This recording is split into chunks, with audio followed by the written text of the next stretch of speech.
అసలు స్వామి హనుమ పేరు చెప్తే చాలు. బుద్ధిర్యశో బలం ధైర్యం నిర్భయత్వం అరోగత అజాడ్యం వాక్పటుత్వంచ హనుమత్ స్మరణాత్ లభేత్.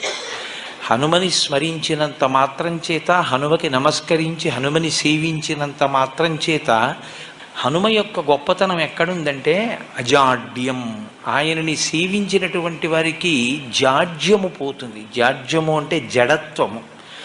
జడత్వము అన్న మాటకు అర్థం ఏమిటంటే స్పందన శక్తిని కోల్పోవడం.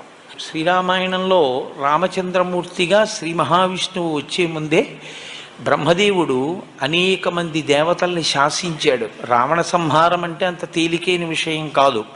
నరవానరముల చేత సంహరింపబడడు కనుక, ఆయన నరవానరముల చేత సంహరింపబడనని వరం అడగలేదు కనుక మీ అందరూ కూడా వానరాంశలలో వెళ్ళండి అన్నాడు. దేవతలందరూ వానరుల యొక్క అంశలలో వచ్చారు.